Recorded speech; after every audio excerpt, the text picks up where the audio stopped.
नमस्कार बालमित्रांनो. संस्कार कवच महिला प्रबोधन मंडळ नागपूरतर्फे मी स्मिता खांजोळे, नागपूर. बाळांनो, तुमची स्मिता आजी आपल्याशी सुसंवाद साधणार आहे. बालमित्रांनो, आपण भारतातील संत कवयित्री जाणून घेत आहोत.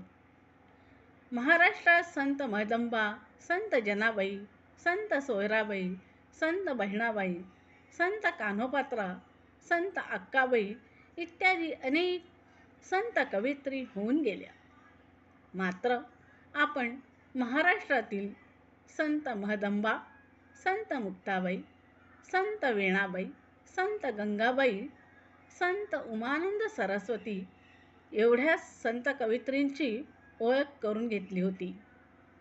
त्याबरोबरच गुजरातमधील संत लिरीलबाई, संत तोरलबाई, संत जेसलबाई, संत लोयणबाई व संत कृष्णाबाई इत्यादी स्त्री संतांची आपण ओळख करून घेतली. यापुढेही आपण भारतातील निरनिराळ्या प्रांतातील स्त्री संतांची ओळख करून घेणार आहोतच. मात्र बालमित्रांनो, महनीय स्त्री संतांचा लेखन प्रवास मी कसा केला ते तुम्हाला आज सांगणार आहे. बाळांनो, हे लेखन कार्य करण्यास जवळजवळ 4 वर्षे लागले. भारतातील संत कवयित्री हा विषय सुचला तो आई जगदंबेच्या कृपेने व सद्गुरूंच्या आशीर्वादानेच. मी मनामध्ये दृढ संकल्प केला की कितीही अडचणी आल्या तरी आपण आपले लिखाण शेवटच्या टप्प्यापर्यंत घेऊनच जायचे. संत कवयित्रींवर लेखन करणे हे अतिशय अवघड मोठे कार्य होते. त्या दृष्टीने संशोधन कार्य सुरू केले. वेगवेगळ्या ग्रंथालयातून पुस्तके जमवायचे, त्यातून आवश्यक माहिती घेऊन ती संग्रहित करायची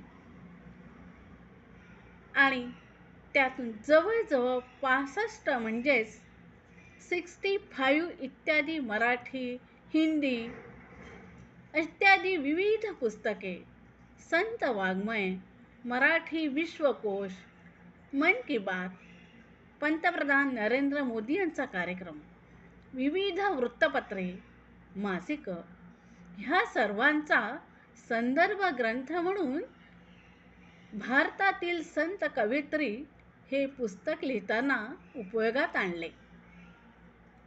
तसेच गुगलचा देखील उपयोग केला होता.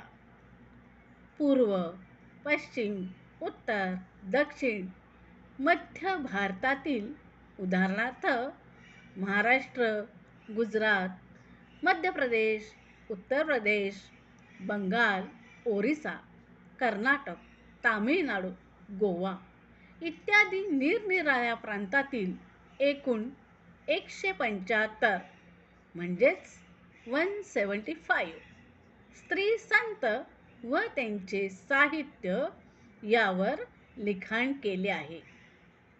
हा माझ्यासाठी सुरेख अनुभव होता. बालमित्रांनो, लहानपणापासूनच सतत आजारी मी राहत आली आहे. ह्या पुस्तकाचे लिखाण सुरू असताना देखील माझे आजारपण सुरूच होते. माझे लेखन कार्य चालू असतानाच माझे मित्र, सुप्रसिद्ध लेखक माननीय श्री संजय बर्वे सर आले होते. माझ्या तब्येतीचे हाल बघूनच त्यांनी मला पुस्तक पूर्ण करण्यासाठी सहकार्य करण्याचे ठरविले.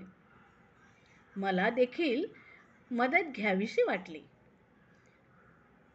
पुढे माझे लिखाण पेनड्राईव्हमध्ये मी सरांकडे दिले आणि त्यानंतर 2च दिवसांनी मला नागपूर येथील सिम्स हॉस्पिटलमध्ये भरती करण्यात आले आणि त्याच्या दुसऱ्याच दिवशी माझ्या मणक्यावर 8 तासांची शस्त्रक्रिया करण्यात आली. शस्त्रक्रिया यशस्वी झाली. समोर वाकायचे नाही, खाली बसायचे नाही, मांडी घालायची नाही, जड कामे करायचे नाही, हळूच चालायचे. अशा प्रकारे मला फार मोठे शारीरिक पथ्य पाळावेच लागतात, अगदी आजसुद्धा. असो, माझ्या लिखाणावर कस चढवण्याचे कार्य केले माननीय श्री संजय बर्वे सर यांनी.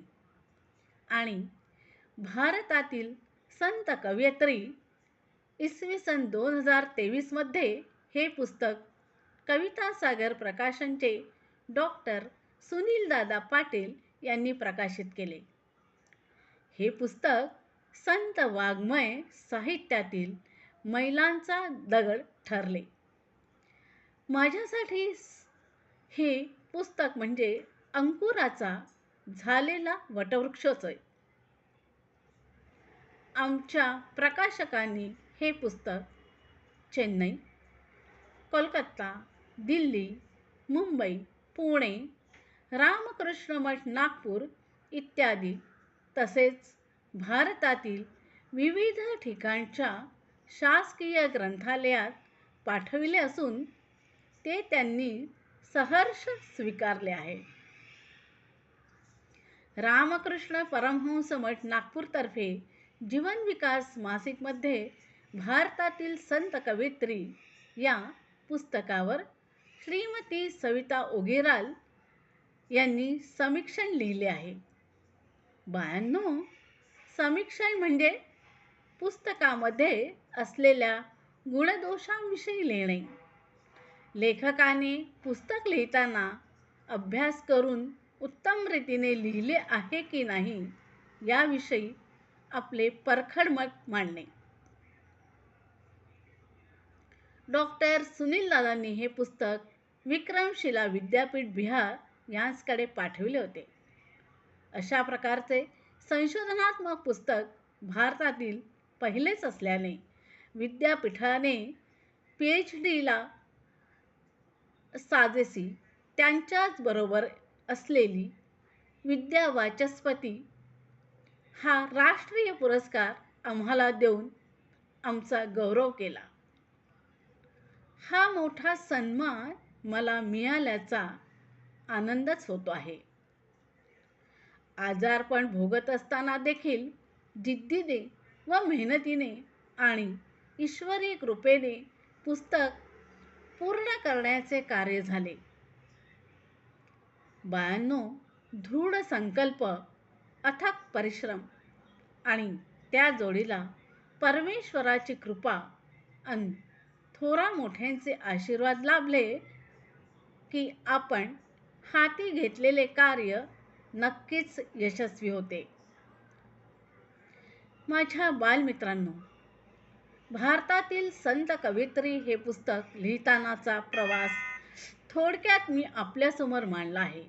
बाळांनो, आजचा हा एपिसोड आपल्याला कसा वाटला तो जरूर सांगा. आपण नक्कीच उत्सुक आहात ना भारतातील समस्त राज्यातील परमपूजनीय स्त्री संतांविषयीच्या पुढील कथा ऐकण्यास? बाळांनो, महिला प्रबोधन मंडळाच्या अध्यक्षा माननीय विजयाताई पाध्ये यांनी मला आपणास भारतातील महिला संतांच्या कथा सांगण्याची संधी दिली. यासाठी मी त्यांचे तांत्रिक बाजू सांभाळणाऱ्या डॉक्टर मानसी कोलते आणि समस्त महिला प्रबोधन मंडळ ह्या सर्वांचे मनापासून आभार मानते. बाळांनो, मी सांगितलेल्या संतकथा आपण एकाग्र चित्ताने ऐकत आहात. आपल्याला नक्कीच आवडत असणार यासाठी मी आपणा सर्वांना धन्यवाद देते. थँक्यू बालमित्रांनो. धन्यवाद बालमित्रांनो. धन्यवाद. नमस्कार आपणा सर्वांना.